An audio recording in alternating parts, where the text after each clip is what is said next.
Is starting a podcast a daunting task for you? It's way easier than you think. In this video, I'm going to show you step by step what I do after recording a podcast episode to get it prepared for distribution and maximize reach. Okay, so follow me, check it out. So the very first thing I do after I record a podcast episode is I am going to get the transcription from that episode. The way I like to personally do it is I like to throw that transcription into Otter.ai. Otter.ai is going to help transcribe that entire episode in a matter of minutes. Once I have that entire episode transcribed, I can very simply export it to get the copy of the transcript. And then what I can do with that is I can throw that into ChatGPT. So once I have that downloaded, it goes into ChatGPT and I give it a simple prompt. That prompt is this. I just recorded a new podcast episode of Drop the Mic. My guest was Kevin Balmer. Please review the attached transcript and provide me with a podcast description and title for Drop the Mic in the same format as previous episodes. What's important here is that I'm giving it a prompt in the same chat that I've already had tons of episode descriptions written. So it knows the exact format that I like. It knows the kind of titles that I like. So that legwork has already been completed. So it makes it very easy to know exactly what I'm looking for without creating this massive prompt. Now, based on this, what GPT is doing is they're going through the entire transcription of the episode to know what it's about and to give a proper description based on my other descriptions. Because I want to keep it consistent. Every single episode, I want it to be consistent. It's consistent description, consistent title, the way it's worded, it all should be similar. So here it gave me the title, 219 Kevin Balmer, which is the exact format I have done it previously. Storytelling, personal branding, and building emotional connections in marketing, and then gives the description of the podcast episode and even carves out the timestamps for me, which is great. And then from there, I can easily grab this and put it right into Spotify, which is the platform where I upload my podcast to all of the podcast channels. So here I'm in creators for Spotify, and from here I can easily add that description. Let's go back to GPT, podcast description. Let's grab that. Perfect. Back to Spotify for creators. There it is. Got my timestamps. And you might just want to make it look good, make bold in some areas, add links if needed, all that sort of stuff, which I can do at a later time. GPT gave me a nice title for the podcast, which I actually like. We're going to grab that. We're going to chuck it over into Spotify for creators. And there you go. It's as easy as that. Now you're going to go through these here and then obviously pick a season number. In this case here, this is episode 19. Allow users to comment. Love it. Okay. Schedule now. All right. I'm going to review this as well before going to publish. But from there, what I'm going to do next is I'm going to go back to GPT and I'm going to ask it to please provide me with an SEO-optimized YouTube version of this description. The keywords I want to be found or include digital marketing, agency, business ownership, and entrepreneurship. All right, just some generic keywords. So I get those generic keywords. It's going to go off of the historical data in this conversation to know what I want in terms of a YouTube SEO optimized description. And it's going to go and churn me out a totally different description. Now, I would do these descriptions different for each platform that you're posting to. So for example, if you're posting to Rumble, in that case there, my description is going to be different. In the case of Rumble, the description is going to be a little more edgier. Okay, it's going to use certain words that are maybe a little more controversial because that feeds that particular platform. All right, perfect. So it gave me a specific one for YouTube, which is great, which I can post right into YouTube when I go and upload that video there.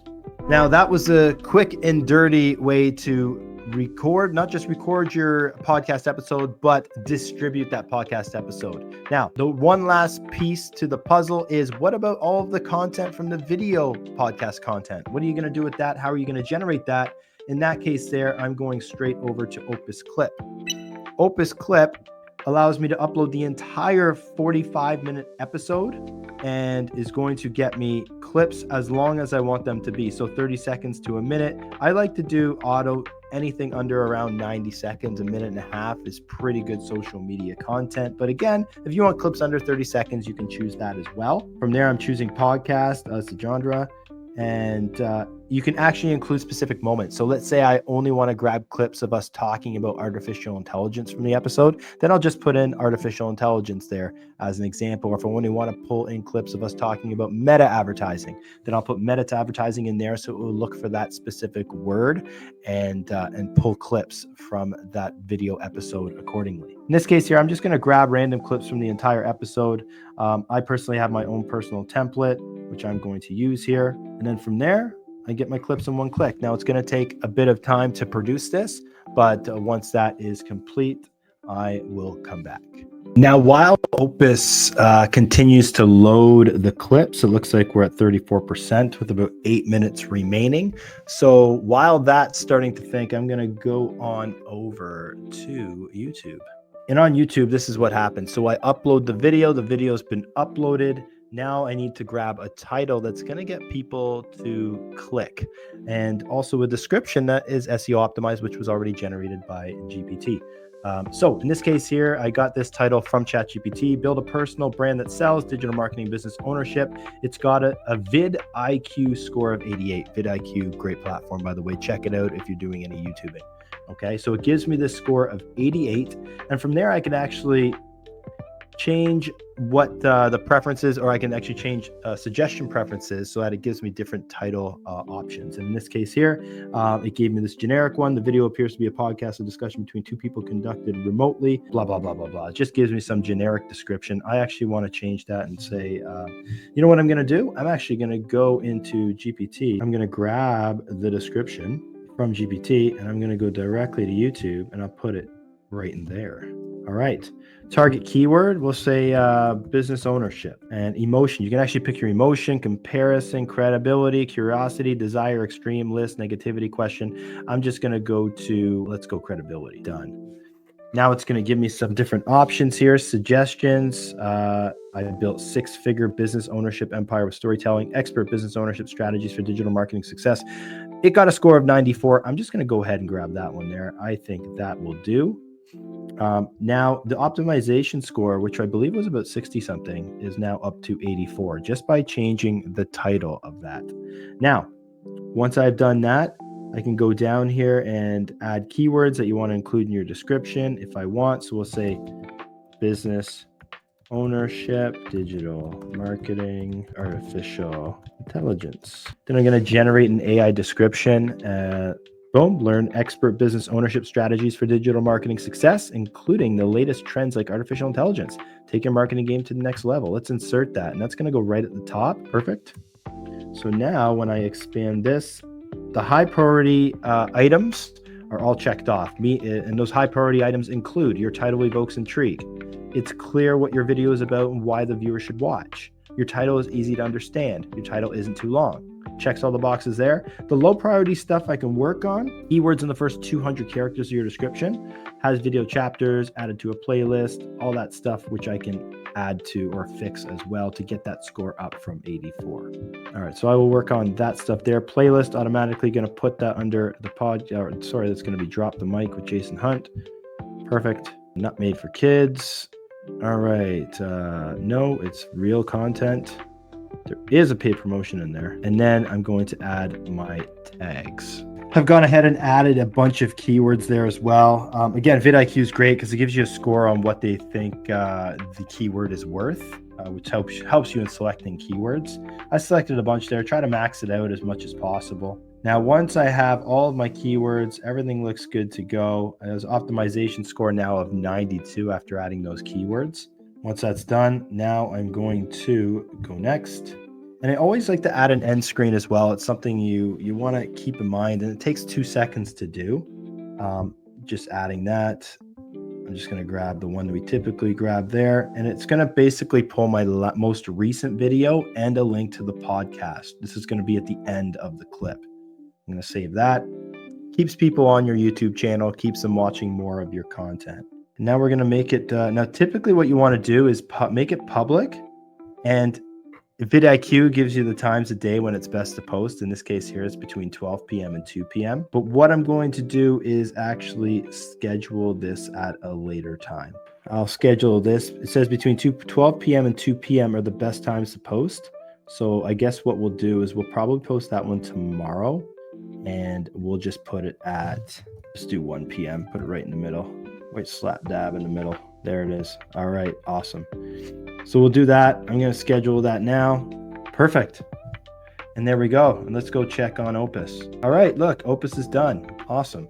So now if I go to this clip that I uploaded from the podcast, it's basically what it's doing is pulling in a ton of different clips, which is pretty awesome. And it gives you this score here on the viral score, and that's the likelihood that this video will go viral on Shorts, TikTok, or Reels. Here's one that got a 99 out of 100. So that one there is probably going to be a piece of content I'm going to post directly on social media, which I actually can do straight from the platform Opus, which is pretty cool. All of this makes podcasting very seamless. A lot of people like to hire a huge team of people to help them launch a podcast. For me, that's going to take me 10 minutes max to get all of that done. And then I can, with the help of my editors and things like that, who are editing the actual podcast episode after I record it, they're sending me the finished recording, and I'm putting it through this process. So it gets ready for social media, it gets ready for distribution on all the social media channels, including YouTube, Facebook, LinkedIn, Twitter, X, Threads. It's going everywhere. But this makes it very easy, and also gives you that sort of control as well, because sometimes you might not just want to give your podcast to a VA to come up with copy, this and that, and post on your behalf. In a lot of cases, I like to post a lot of my own content on some of those platforms, right? Or at least give a check of it first before it goes live. This makes it very easy. You don't need to be that hands-on. Again, less than 10 minutes. You can see all the content, you can review the content, and pretty much put it live in a matter of minutes. So I hope you liked this video. If you did, don't forget to give us a subscribe so you never miss an episode. Thanks again. We'll see you soon.